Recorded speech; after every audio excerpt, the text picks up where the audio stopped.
दोस्तों, आज जो मैं आपको एक खबर बताने वाला हूं, इससे आने वाले कुछ दिनों के अंदर ही तुर्की की राजधानी और अजरबैजान की राजधानी में वो धमाका होगा जिसकी गूंज पूरी दुनिया तक जाने वाली है। और अगर भारत ने वाकई में ही ये हथियार आर्मेनिया को दे दिया है तो तुर्की और अजरबैजान तो क्या इनका बाप भी आ जाए तो भारत के इस हथियार का मुकाबला नहीं कर पाएगा। इस हथियार के आर्मेनिया को देने की वजह से भारत के ऊपर भी खतरे की घंटी लटक चुकी है।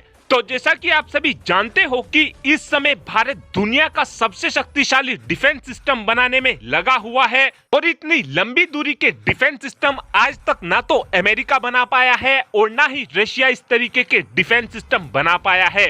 ये हमारा वही डिफेंस सिस्टम होने वाला है जिसकी मदद से हम दुश्मन देश की बैलिस्टिक मिसाइल को वातावरण में घुसने से पहले और वातावरण में घुसने के बाद भी मार सकेंगे। यहाँ पर मैं BMD यानी कि बैलिस्टिक मिसाइल डिफेंस सिस्टम की बात कर रहा हूँ। हमारा BMD एक मल्टी लेयर डिफेंस सिस्टम होने वाला है और इस डिफेंस सिस्टम की मदद से 50 किलोमीटर से लेकर 5000 किलोमीटर दूरी तक दुश्मन देश की बैलिस्टिक मिसाइल को मारकर गिराया जा सकता है। यानी कि अगर चाइना की तरफ से हमारे ऊपर अपने सबसे शक्तिशाली DF-17 मिसाइल दाग दी जाती है तो हम चाइना की उस DF-17 मिसाइल को चाइना के अंदर ही मार गिराएंगे। इससे अब आप खुद ही अंदाजा लगा सकते हैं कि हमारे इस डिफेंस सिस्टम की कितनी पावर रहने वाली है। इस डिफेंस सिस्टम की कई लेयर को भारत ने बनाकर भी तैयार कर लिया है और भारत की तरफ से इन लेयर को तैनात भी करना शुरू कर दिया गया है और बताया ये भी जा रहा है कि भारत अपने BMD को 2025 तक फुल पावर के साथ ऑपरेशनलाइज कर देगा। लेकिन अब बताया ये जा रहा है कि इस डिफेंस सिस्टम में लगने वाली एड मिसाइल को भारत ने 15 की संख्या में आर्मेनिया को दे दिया है। और अब आप समझ ही सकते हैं कि आर्मेनिया वो देश बन चुका है जिसके ऊपर बैलिस्टिक मिसाइल दागना बिल्कुल नामुमकिन हो जाएगा, क्योंकि जो भारत की तरफ से एडी नाम की इंटरसेप्टर मिसाइल आर्मेनिया को दी गई है, इस इंटरसेप्टर मिसाइल की रेंज 1500 किलोमीटर है।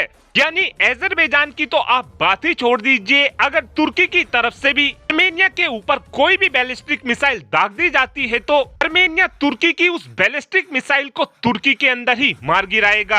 अब चाहे आर्मेनिया के ऊपर तुर्कमेनिस्तान से मिसाइल दागी जाए या फिर उज्बेकिस्तान से मिसाइल दागी जाए या सऊदी अरब से दागी जाए या फिर रोमानिया से दागी जाए, इन सभी देशों की मिसाइल को आर्मेनिया इन्हीं के देश में घुसकर मारने का अब दम रखता है। और आप यकीन मानना, जिस दिन भारत ने ऑफिशियली ये बात एक्सेप्ट कर ली कि हमने आर्मेनिया को एड मिसाइल दी है तो उस दिन तुर्की और अजरबैजान धूम दबाकर भागकर UN में जाने वाले हैं। लेकिन अगर भारत ने वाकई में ही आर्मेनिया को अपनी ये एड मिसाइल दी है तो भारत के लिए इसलिए खतरे की घंटी बन जाएगी क्योंकि आर्मेनिया MTCR का मेंबर नहीं है और जो देश MTCR का मेंबर नहीं होता है उस देश को आप 300 किलोमीटर से ज्यादा रेंज की मिसाइल नहीं दे सकते हैं। और फिर भी अगर कोई ऐसा करता है तो उस देश के ऊपर अमेरिका की तरफ से प्रतिबंध लगा दिए जाते हैं। और अगर भारत ने चुपचाप तरीके से आर्मेनिया को एड मिसाइल दे भी दी है तो भारत इस बात को कभी भी एक्सेप्ट नहीं करेगा कि हमने आर्मेनिया को अपनी एड मिसाइल दी है। और अब आप ही कमेंट कर बता सकते हैं कि क्या हमको आर्मेनिया को एड मिसाइल देनी चाहिए थी, हाँ या फिर ना। इस बात का आंसर आप कमेंट बॉक्स में दे सकते हैं। Thanks for watching this video. Have a good day.